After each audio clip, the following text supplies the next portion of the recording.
우리 교회 예배 순서 중에 제가 제일 기대하고 좋아하는 순서는 회중 기도입니다. 다른 교회는 몇몇 중직들이 돌아가면서 회중 기도를 하는데요. 우리는 모든 교우들에게 기회를 드립니다. 물론 사양하는 분들도 계시긴 합니다만은 많은 분들이 참여하고 계십니다. 다양하지만 모든 분들이 동일한 마음으로 정성을 다해서 기도문을 준비해 주십니다. 어떤 분은 정제되고 세련된 언어로 기도하는 분도 계시고, 또 어떤 분은 투박하지만 진솔한 언어로 기도하십니다. 깊은 믿음에서 우러나오는 그런 공명이 큰, 울림이 큰 기도도 있고요. 오늘처럼 회의와 믿음의 중간에서 진지하게 솔직하게 드리는 그런 기도도 있습니다. 모든 기도가 은혜가 되기 때문에 주일마다 오늘은 이 교우가 어떤 기도를 드릴까 기대합니다. 오늘 회중 기도를 제가 특별히 언급한 이유는 오늘 읽은 로마서의 본문의 내용과 비슷하기 때문입니다. 오늘의 회중 기도는 기도하신 분이 온전히 믿기를 원하지만 온전히 믿어지지는 않는 그래서 온전히 믿기를 소망하는 그런 마음을 고백을 했지요. 오늘 읽어드린 로마서 7장 14절부터 25절까지는 온전히 100% 하나님의 뜻에 맞는 삶을 살기를 원하지만 그렇게 되지 않는 고민을 토로하고 있습니다. 오늘의 회중 기도는 기도자의 지금의 상황과 어울립니다. 3년 전에 우리 교회에 오셔서 신앙생활을 처음 시작했고 세례받은 지도 2년이 채 되지 않습니다. 그런 다음에 팬데믹으로 인해서 교회 생활이 좀 중단이 됐었습니다. 그러니까 온전히 믿고 싶지만 온전히 믿어지지 않는 그런 마음을 진솔하게 고백했고, 그랬기 때문에 아마 대부분의 교우들이 공감하며 마음으로 아멘을 했을 것입니다. 그런데 오늘의 본문은 우리가 생각하는 바울의 상황과는 좀 맞지 않는 것 같습니다. 바울 사도는 어땠습니까? 강력한 체험을 통해서 예수 그리스도를 만났고 그 이후에도 드라마틱한 그런 영적 체험을 많이 했습니다. 그리고 그로 인해서 그는 많은 이적이 그를 통해서 일어났지요. 그리고 그는 목숨을 아끼지 않고 여러 지역을 다니면서 복음을 전했습니다. 그런 사람이라면 이런 내적인 갈등과 고민이 잘 어울리질 않습니다. 믿어지질 않습니다. 바울 사도가 이런 고민을 했다는 것이 믿어지지 않지요. 사실 이것이 지난 2000년 동안 오늘 읽은 본문에 대한 논쟁의 초점 중에 하나였습니다. 과연 이 본문이 예수 그리스도 안에서 사탄과 죄의 세력으로부터 해방된 이후의 상태에서 고백한 것인가, 아니면 지금은 비록 내가 해방되었지만 믿기 이전에 그 죄에 노예되었던 상황에 대해서 그것을 현재 일인 것처럼 서술하고 있는가, 이 질문에 대해서 학자들은 둘로 양편으로 갈라져 있습니다. 오늘 읽은 본문에서 사도는 자신이 사탄과 죄의 힘에 결박되어 있다고 고백을 하지요. 두 구절에서 특별히 그렇습니다. 7장 14절에 보면 우리는 율법이 신령한 것인 줄 압니다. 그러나 나는 육정의 매인 존재로서 죄 아래 팔린 몸입니다. 여기 육정의 매인 존재 혹은 죄 아래 팔린 몸이라고 하는 이 두 표현은 거듭나기 이전의 모습처럼 보이죠. 조금 더 내려가서 7장 22절 23절에서는 이렇게 말합니다. 나는 속 사람으로는 하나님의 법을 즐거워하나 내 지체에는 다른 법이 있어서 내 마음의 법과 싸우며 내 지체에 있는 죄의 법에 나를 포로로 만드는 것을 봅니다. 죄의 법에 나를 포로로 만든다? 이것도 역시 거듭나기 이전의 상태인 것처럼 보입니다. 그런데 바로 앞장에서 바울 사도는 그리스도인은 죄와 사탄의 노예됨으로부터 해방되었다고 선언을 합니다. 6장 17절 18절에서 이렇게 말하지요. 그러나 하나님께 감사하는 것은 여러분이 전에는 죄의 종이었으나 이제 여러분은 전에 받은 교훈의 본의 마음으로부터 순종함으로써 죄에서 해방을 받아서 의의 종이 된 것입니다. 그 다음에 이제 다음 주에 보게 될 8장 1절 2절에서는 또 이렇게 말씀하십니다. 그러므로 그리스도 예수 안에 있는 사람들은 정죄를 받지 않습니다. 그것은 그리스도 예수 안에서 생명을 누리게 하는 성령의 법이 당신을 죄와 죽음의 법에서 해방하여 주었기 때문입니다. 이 두 말씀을 생각해 보면 육정에 매인 존재라든가 죄 아래 팔린 몸이라든가 죄의 법의 포로가 됨을 본다고 하는 이런 표현들은 지금 현재 믿고 있는 바울과는 어울리지 않아 보입니다. 만일에 이것이 바울 사도가 지금 경험하고 있는 현재의 경험을 토로한 것이라면 바울 사도가 지금 한 편지에서 횡설수설하고 있는 것이라고 할 수 있습니다. 여러분은 어떻게 생각하십니까? 바울 사도는 분명히 그리스도 예수 안에 있는 사람은 죄와 사탄의 노예됨으로부터 해방되었다고 했습니다. 하지만 해방된 이후에도 거듭난 사람은 죄와 사탄의 힘에 항상 노출되어 있습니다. 그리고 그 힘에 의해서 자주 넘어집니다. 우리는 이미 구원받았지만 아직은 우리의 구원이 완성되지는 않았습니다. 그래서 몇 주일에 말씀드린 것처럼 우리 그리스도 신앙에 있어서 중요한 것은 이미와 아직 아니, 우리에게 이미 이루어진 구원과 아직 완성되지 않은 이 차원이 있다고 하는 것을 기억해야 된다고 했습니다. 비유하자면 해방된 노예와 같다 할 수 있습니다. 노예로 살다가 자유인으로 해방된 사람들, 그런 사람들이 노예 시대에는 있었습니다. 로마 시대에도 있었고요, 또 남북전쟁 이전에 미국에도 있었죠. 그런 노예로 상태로 있다가 해방된 사람들이 이름이 프리드맨이라고 하는 이름을 사용을 했죠. 옛날 유럽에서부터 사용된 이름입니다만은 이 노예와 해방된 사람의 차이가, 해방된 노예의 차이가 뭐냐면, 노예는 주인이 시키는 대로 꼼짝없이 그대로 해야 됩니다. 자신의 뜻대로 행할 수가 없습니다. 반면에 해방된 노예는 자신의 뜻대로 할 수가 있죠. 법적으로 자유를 얻었지만 실제로는 종으로 사는 사람도 있습니다. 경제적인 이유로 해서 자유를 얻었지만 그러나 옛 주인 밑에서 살아가면서 계속 종으로 사는 사람들이 과거에 있었습니다. 혹은 주인과의 우정, 혹은 주인이 그동안 베풀어준 사랑 때문에 자유의 몸이 되어 있지만 계속해서 그 주인을 섬기는 사람들도 있었습니다.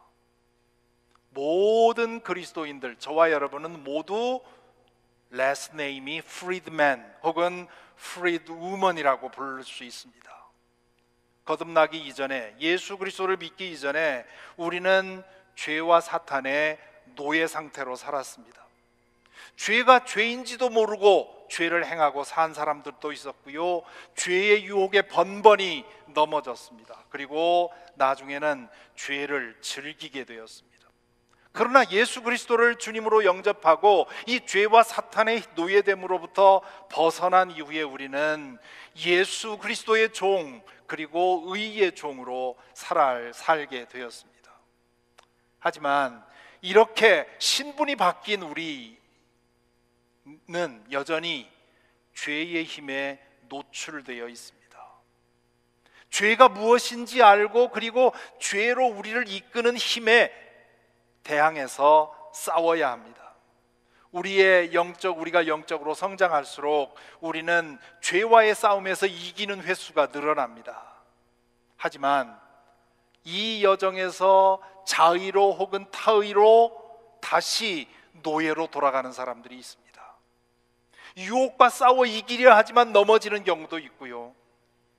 혹은 죄가 그리워서 다시 노예됨으로 넘어가는 사람도 있습니다.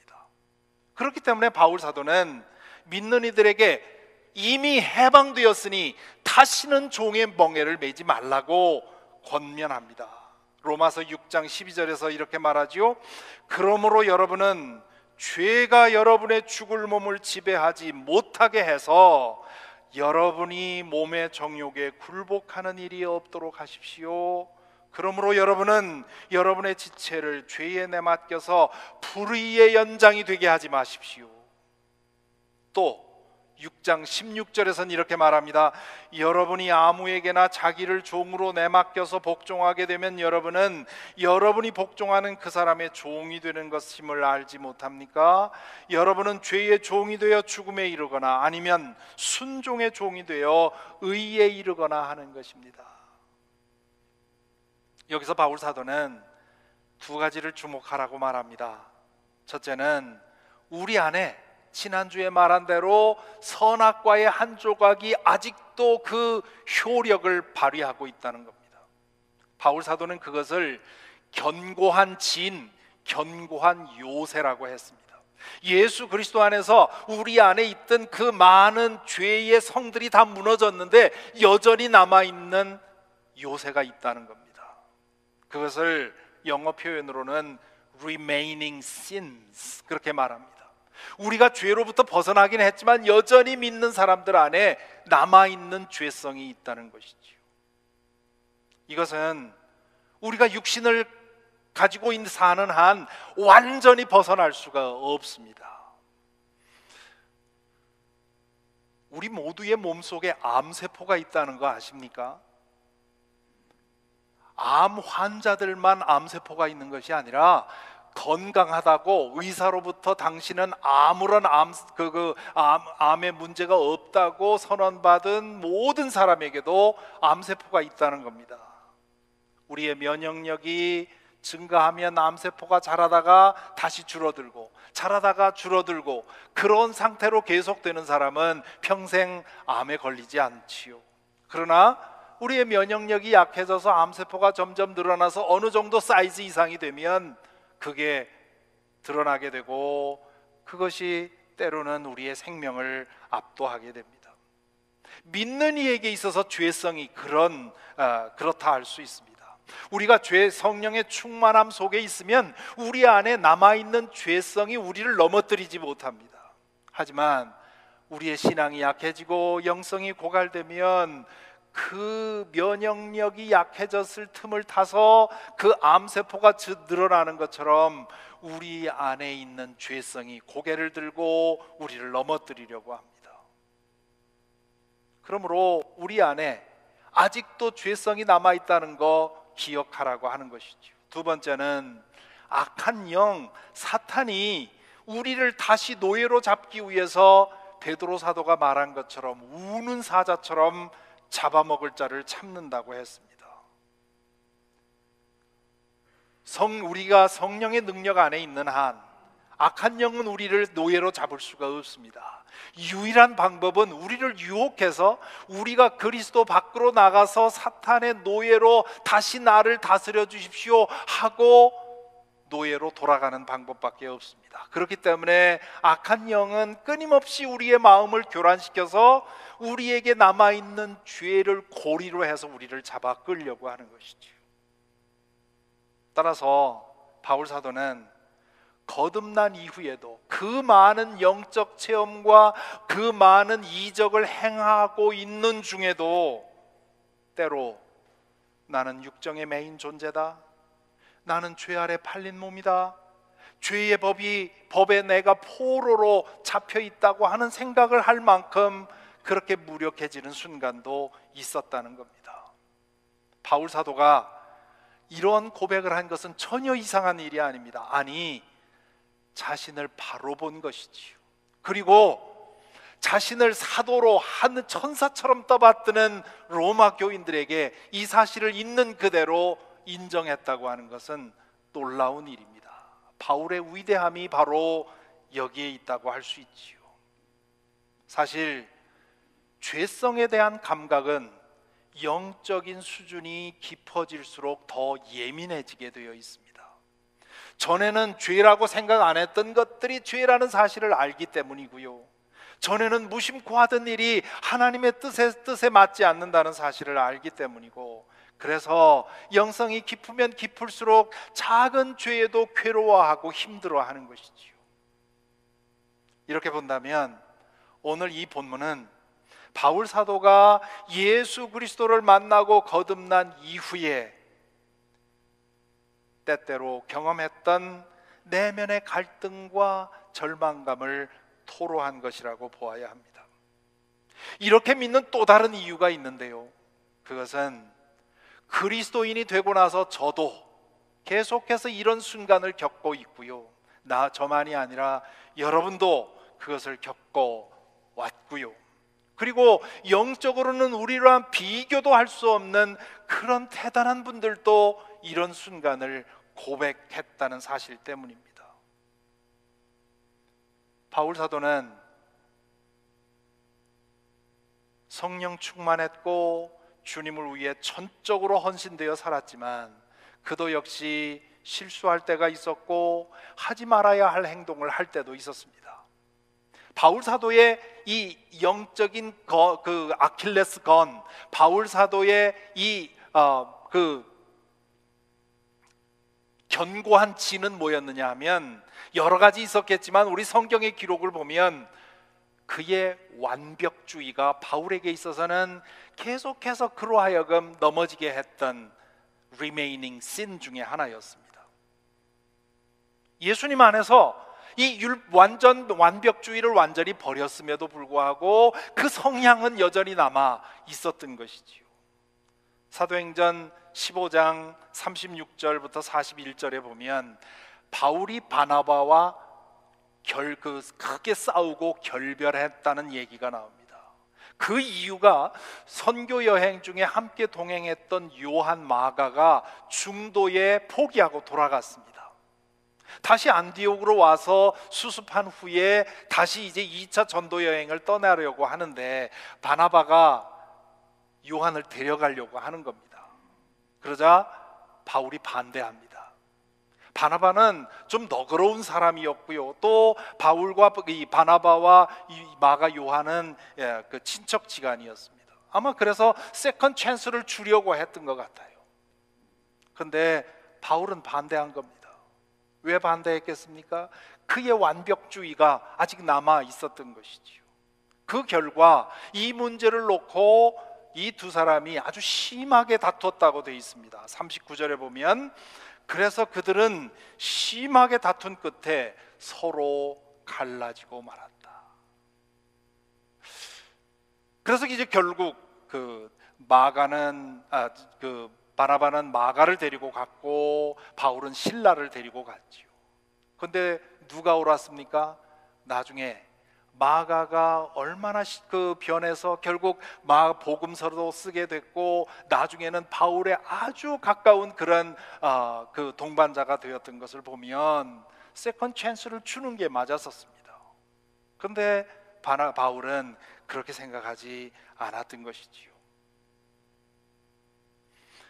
갈라디아서 2장 11절부터 14절에 보면 또 다른 얘기가 나오는데요, 바울과 베드로가 대립한 이야기입니다.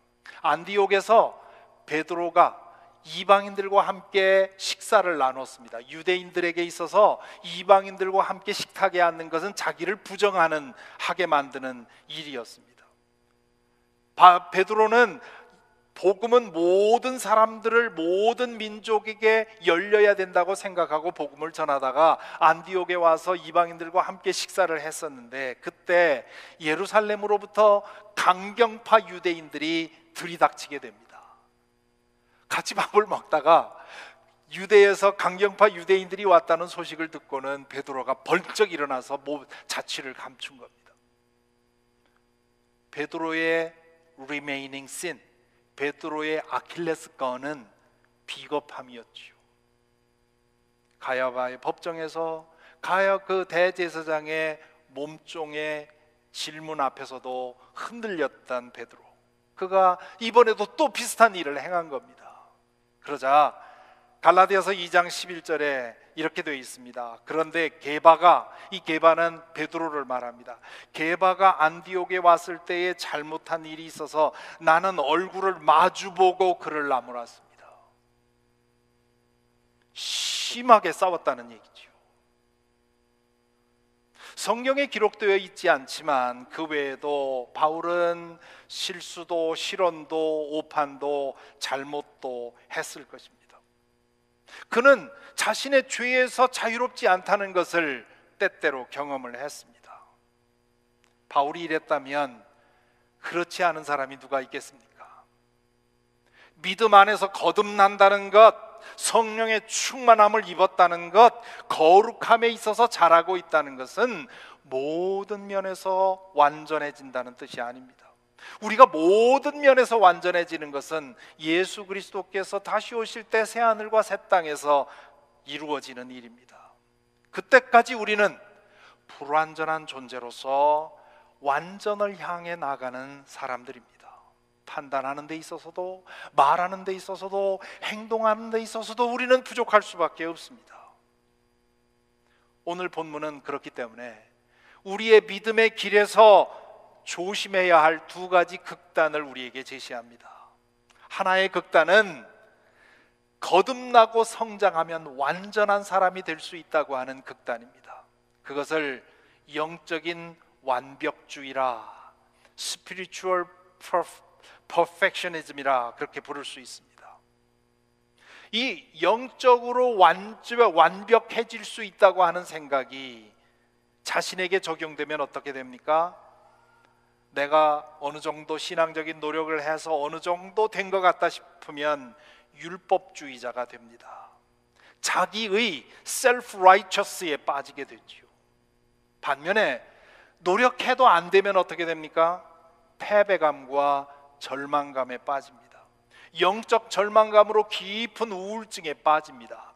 J.I. 패커라고 하는 하나님을 아는 지식이라고 하는 책으로 유명한 신학자가 있는데요, 작년에 세상을 떠났는데 이분이 자기 자서전에서 그런 얘기를 했습니다. 젊은 시절에 자신은 영적으로 열심히 노력하면 완전해질 수 있다고 생각하고 열심을 다했는데 계속해서 죄에 넘어진 겁니다. 그래서 너무도 낙심이 되어서 목숨을 끊을 생각까지 했다는 거예요. 그런데 그 자신의 생각을 고쳐준 것이 바울의 이 고백이었다고 말합니다. 이 영적인 완벽주의를 다른 사람에게 적용하면 어떻게 됩니까? 믿음의 형제 자매들에게 비현실적인 기대를 하게 됩니다. 그로 인해서 누가 어떤 잘못을 했을 때 정도 이상 낙심하고 실망하게 되죠. 혹은 다른 사람의 잘못을 지나치게 비판하게 됩니다. 영적인 완벽주의를 조심해야 하는 한편 또 다른 극단이 있는데 그것은 영적인 패배주의, spiritual defeatism이라고 하는 것입니다. 이것은 해봐야 소용없다, 해봐야 별 소득 없다, 그러니 그냥 있는 대로 살자, 그냥 죄 짓고 살자라고 하는 이 생각이 또한 우리를 유혹할 수 있습니다. 이렇게 되면 우리는 둘 중에 하나가 됩니다. 하나는 위선적이고 형식적인 신앙인, 겉으로는 신앙이 굉장히 좋아 보이는데 속 사람은 전혀 성장하지 못한 그런 위선적인 신앙인이 되거나, 아니면 그걸 참다 견디지 못해서 신앙을 떠나버리거나, 둘 중에 하나입니다. 기독교 신앙에 대한 바른 이해는 이미 예수 그리스도 안에서 우리에게 일어난 일을 붙들고 아직 일어나지 않은 그 완성을 향해 나아가는 것입니다. 이미 일어난 변화는 뭡니까? 예수 그리스도 안에서 죄와 사탄의 노예됨으로부터 해방된 것입니다. 죄의 힘도 악한 영의 힘도 우리를 사로잡을 수가 없습니다. 우리는 예수 그리스도의 종이요 하나님의 사람이요 의의 종입니다. 어떤 경우에도 이 사실을 잊지 말아야 합니다. 의심하지 말아야 합니다. 우리에게 아직 완성되지 않은 변화는 뭡니까? 내 안에 죄성이 여전히 남아있는 겁니다. 바깥에서 사탄은 우리를 끊임없이 교란시켜서 죄를 짓게 만드는 겁니다. 따라서 그 유혹이 항상 내 문 앞에 있다는 것을 알고 힘쓰며 더욱 거룩해지도록 힘쓰는 것이지요. 이렇게 살다 보면 우리는 겸손하게 그러나 꾸준히 완전함을 향해 나아갈 수 있습니다. 그리고 그 과정에서 때로 연약함과 부족함을 경험할 때 나는 역시 안 되는구나 하고 절망하고 좌절하지 않습니다. 성령의 능력에 의지해서 다시 털고 일어나서 앞을 향해 나가게 되는 거지요. 그리고 이런 마음을 가질 때 다른 사람의 실수와 죄를 볼 때 그것을 정죄하지 않고 너그럽게 볼 수 있습니다. 제가 몇 개의 기도문을 읽어드리겠습니다. 첫 번째 기도문입니다. 주님, 저희의 숨겨진 죄들로부터 저를 씻겨주시고 제가 알지 못하는 죄들로부터 당신의 종을 보호해 주소서. 누구의 기도 같습니까? 기독교 역사에 가장 큰 영향을 미쳤다는 어거스틴의 기도입니다. 또 다른 기도입니다. 전능하신 하나님, 저희는 육신의 연약함에 둘리워 있고 세상살이에 대한 걱정에 눌려 있어 하나님께 우리 마음과 생각을 들어 올리기가 참으로 어렵습니다. 개혁교회 창시자인 존 칼빈의 기도입니다. 또 다른 기도입니다. 주님, 말할 수 없는 자비로서 제가 지은 죄에서 자유케 하시고 제가 받아 마땅한 징벌로부터 구해 주소서. 모든 어둠의 행실에서 구하시고 육과 영의 모든 더러움을 씻기소서. 감리교회 창시자인 존 웨슬리의 기도입니다. 하나 더 읽어드립니다. 사랑의 아버지, 저희에게는 세 종류의 유혹자가 있습니다. 육신, 세상, 그리고 사탄입니다. 간구합니다. 육신의 정욕을 물리치게 하소서.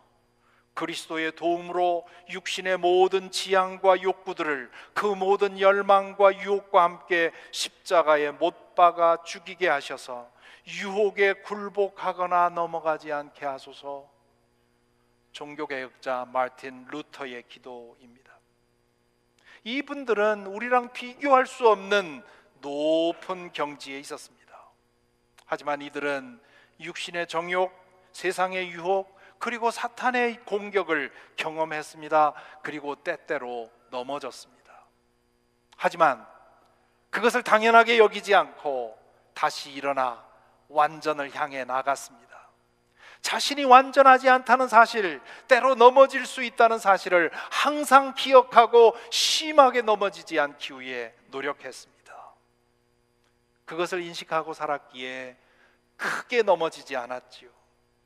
넘어지면 털고 일어날 수 있었습니다. 다른 사람이 넘어질 때 정죄하지 않았습니다. 때때로 크게 넘어지는 목회자들 뉴스를 듣지요.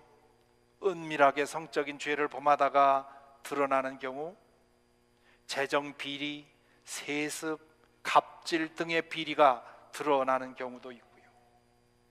그런데 이분들 가운데 어떤 분들은 정말 높이 존경받던 분들이에요. 빌 하이벨스 목사님이 그런 분이고, 또 라비 자케리오스 같은 분이 그런 분입니다. 그동안 그분들을 통해서 구원받은 사람의 수를 생각하면 헤아릴 수 없이 많은데, 그분들이 넘어져서 그 부끄러운 죄를 몇 년 동안 범하고 있었다는 사실, 정말 충격적이죠. 이런 뉴스가 나올 때마다 우리의 반응은 그럴 수가 있나? 진실은 그럴 수도 있습니다. 그래도 된다는 뜻은 아닙니다. 하나님께서 이미 베풀어 주신 구원의 은혜를 생각하면 그래서는 안 되고 그럴 수는 없는 일이지요. 그렇지만 아직 완전한 상태가 아니기 때문에 자칫 방심하는 사이에 그 죄에 넘어지고 그리고 그 죄의 노예가 되는 일은 얼마든지 일어날 수 있다고 하는 것, 이 사실을 인정하면 항상 깨어 있을 수가 있습니다. 목회자들만이 아니라 평신도들도 마찬가지입니다. 우리 성도님들 가운데 정말 고개가 숙여질 정도로 그렇게 신앙적으로 인격적으로 훌륭하신 분들이 있죠. 그런데 그분들에게도 여전히 허물과 약점이 있습니다. 신앙적으로 누구를 존경한다는 말은 허물이 있음에도 불구하고 전체적으로 보아 인정하고 존경한다는 뜻입니다.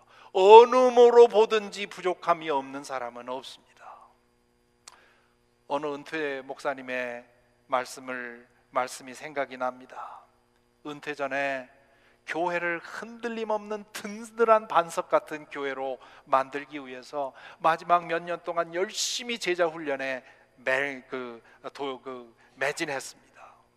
그리고는 은퇴할 즈음에 이만하면 흔들림이 없겠지 생각을 하셨다는 거죠. 그런데 은퇴한 후에 후임 목사님으로 인해서 교회가 어려움을 겪었고, 그리고 그 어려움 중에 교회를 버티고 믿음을 버틸 줄 알았던 그런 성숙하다고 믿었던 사람들이, 교인들이 뿌리째 흔들리는 것을 보고 내가 뭘 했나 싶은 그런 생각이 들더라고 했습니다. 제자 훈련으로 완성품 신앙인 만들어낼 수 있습니까? 어림도 없는 얘기입니다. 100점 그리스도인은 없습니다. 우리 모두는 도상의 존재입니다. 이미 주님께서 우리에게 주신 자유, 그것을 붙들고 성령께서 우리를 더 온전한 사람으로 만들어 가도록 매일매일 힘쓰고 기도할 뿐입니다. 오늘 읽은 로마서 7장 14절부터 25절까지에서 가장 유명한 구절은 24절입니다. 나는 비참한 사람입니다. 누가 이 죽음의 몸에서 나를 건져주겠습니까? 이 구절의 프랑스어 번역이 이렇습니다. 제가 다 읽어드릴 수는 없고요, 자신이 없어서. 앞부분, 나는 비참한 사람입니다. Miserable qui je suis. 이 맨 앞에 있는 미세라블이라고 하는 이 말은 빅토르 위고의 레 미제라블이라고 하는 작품을 생각나게 합니다. 지금 사도는 다른 사람이 아니라 내가 미저러블한 사람이라고 이 구절에서 얘기를 하지요. 왜 그렇습니까? 구원받기 이전에 내가 미저러블한 상태 사람인 이유는 죄와 사탄의 세력에서 벗어날 수 없는 존재, 구원받지 않고는 희망이 없는 존재, 죄의 노예가 되어서 꼼짝없이 죄 가운데 살며 죄를 즐기며 사는 존재, 죄를 죄인 줄도 모르고 살던 사람, 그로 인해서 하나님과 장차 영원히 분리되는 그런 불행한 운명을 가진 존재이기 때문에 나는 미저러블하다는 뜻이고요. 또 하나는 예수 그리스도 안에서 죄사함 받고 죄의 힘으로부터 해방되었지만 때로 내면의 죄성, 그리고 외면에서 우리를 흔드는 사탄의 공격에 의해서 너무도 쉽게 넘어지는 자신의 불완전한 상태를 보고 이렇게 고백한 것입니다. 죄사함 받고 죄의 세력으로부터 해방된 상태에 있다는 사실을 알기 때문에 그 넘어질 때면 비참함이 더욱 심한 겁니다. 내가 믿고 살아온 세월이 얼마인데, 내가 아직 이거밖에 되지 않았나? 내가 기도하고 힘써온 것이 얼마인데 이것밖에 되지 않나? 그동안에 내가 그래도 영적으로 상당한 수준에 있다고 생각했는데 이거밖에 되지 않나 하는 생각을 하면 더 낙심이 되는 것이지요. 레 미제라블, 불쌍한 사람들은 다름 아닌 저와 여러분들입니다. 이 불행이 완전히 거두어지는 것은 예수 그리스도가 재림하셔서 새하늘과 새 땅에서 그분의 부활에 참여할 때입니다. 7장 24절 이 말씀은 구원받아야 할 이 7장 24절은 여기에 대한